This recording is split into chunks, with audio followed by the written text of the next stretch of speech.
And welcome to my channel. I'm sorry I haven't been on for a little while. I've been very unwell. Actually, I was dying for a little while, but I'm all right at the moment. But yeah, I'm fine. But I thought I'd come on and give a quick rundown of what I've read so far in the month of August. It's the 11th of August today. So yeah, this is what I've read. I'm only going to go through, I think there's 1, 2, 3, 4, 5, 6, 7. There's eight books. I thought there was 7. There's 8 books. I'm only going to do 7 in the first one because the other one's a different kind of videos I'm going to do for that one. 6 of them were ebooks and 2 of them were physical because I found it a little bit easier to read Kindles. But yeah, so the first one is this, Murder by Kate Morgan, a biography. This is a fantastic non-fiction history, basically, of the legal system in the UK and how the laws came into place for different aspects of the crime of taking a life. It's absolutely brilliant. It goes through some really renowned cases. It's also got illustrations throughout it. Photos. That's the Herald of Free Enterprise, if everybody remembers that. I was almost on that ship, but that's another story for another day. But yeah, it's absolutely brilliant. Well researched, well written, really, really good. Really enjoyed it. I love a bit of non-fiction, and I did actually study criminal psychology. But I know a lot of people are fascinated by true crime. So anybody who would love this. If you want a little bit more of the history of it, rather than, you know, just the juicy details of the actual crimes, this goes into what actually happened to the culprits and the victims. So yeah, it's brilliant. The second one I read this month was this. This was an arc from NetGalley, Bad Dolls by Rachel Harrison.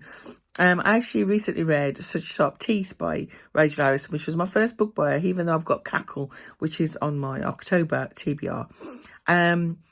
Love her writing, really love it. And this is 4 novellas in one book.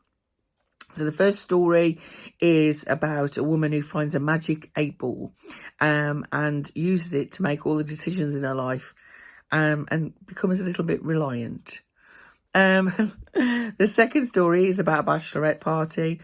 This woman is her best friend's bachelorette party, was being arranged by her friends from college, and she feels a bit left out. And then the really weird stuff is suggested, and what happens from that? The third, is that 2? Yes.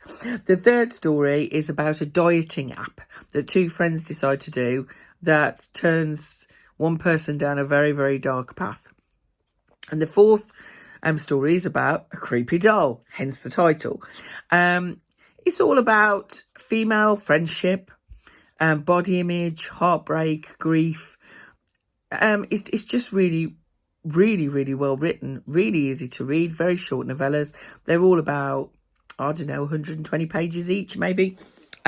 Really good stories. Really, really enjoyed them. I'll just put myself back together. Look at the state of my hair, by the way. I think I'm going to take off. Oh. Okay. Third book that I read this month was this, A Fury, a Cinderella story. This was also sent to me by the author. It's an indie author, and this was absolutely fantastic. This is like Cinderella for the modern age, right? So in this story, Cindy works for a cleaning company in California, and her 2 best friends are stepsisters, and they go into a merger with a huge company called the Royal Crown. And there's a ball held to celebrate this merger between these 2 companies, and at this ball she meets the owner of Royal Crown's son, Prince Charming, and she decides to go with him and his friends onwards to somewhere else after the ball. And unfortunately, she doesn't make it through the night.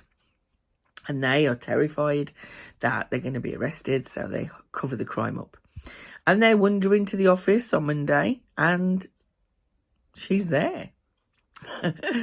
She shouldn't be, but she is. And Prince Charming is dumbfounded. Cindy, on the other hand, is completely intent on revenge.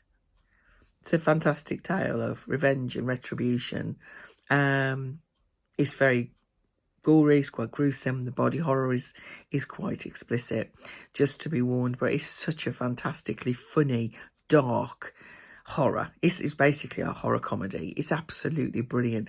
The banter especially between Cindy and her two friends, it's just fantastic. Brilliant read. Really enjoyed it. Also great cover. Next book, Allurus by Matt Doyle. This was also sent to me by the author. It's another indie author. I read a couple of his small novelettes last month, which was great. And this is kind of a speculative sci-fi horror. The top story is told through mission logs and interviews about this salvage team that goes to salvage an entertainment unit, basically a resort that has been sent out into space because there was a biological containment issue. And they go to salvage it. So that's the top story of what happens and what they find when they get there. And underneath it, through the footnotes, is another story told about the society that they live in. This is kind of Brave New World, 1984, meets Aliens, right? It's a fantastic story. It's actually quite, the horror in it is quite horrific. The monster in it is monstery. But it's actually quite poignant and moving, because at the core of this is a relationship between two people, and how that pans out. And it's really, really good. I've never read anything like it. But yeah, really, really good. Enjoyed that. Next one, The Girls of Old Eden School by Brianna Rain. This was also sent to me by the author, another indie author. And this is a fantastic, nostalgic, old school ghost story. This woman, she loses her job and her fiance in one day. Pretty bad luck, isn't it? And she gets offered, out of the blue, a job as a teacher at this girls' school, Old Eden. And so she goes along there. And the place is strange and creepy, and strange goings on keep happening. Alongside her story of what's happening in modern times, you've got the old story. There's a theme in two streams of thought in a book. And the old story of what actually went on when this place was an orphanage. It's full of kids, ghostly kids. And there's nothing more frightening than a kid when they're alive, let alone when they're not. So this is a great ghost story if you're looking for something really spooky and creepy for the upcoming spooky season. It's spooky season all year round for me, and often I always read horror. I read horror and ghost stories constantly, so it's just an excuse to read more of them. But yeah, excellent story, really good. The next one is The Horror at Pleasant Brook by Kevin Lucia. This was an arc from NetGalley. I read a previous book by Kevin, which I really, really loved. This is, and that was a novella. This is a full-length novel. This is over 350 pages long. And this again, feels like an old school, nostalgic slasher film from the 80s, but is actually set in modern times during the pandemic. It also has the best opening chapter to a horror book I've read in a long time. It is full throttle, smack in your face. This woman, depressed with life and, just had enough, calls forth an ancient evil. It embeds itself in the walls, and 2 years later comes out when the house is empty and squatters are in there. And then the small towns. It's always small towns in America, isn't it? Why would you move to them? Madness. Anyway, the small town starts seeing people walking around with hoods on them and the face, and strange goings on, people going missing. The body horror in this and the gruesome is very, very gruesome, very gory, very explicit, just so you're aware. But it's a fantastic story, and has the best ending that horror books can have. And I'm not going to go any further than that, but there's a woman in this called Grace, who is it Grace? I think it's Grace. Yeah, she's the only police officer in the town, and she is incredible. I'd want her defending me, frankly. It has great LGBTQI rep in this. It's just a really, really good story. It's excellent. That's that one. And then the last one that I read was Mayfly by CJ Leede. Is CJ Leede? Something Leede.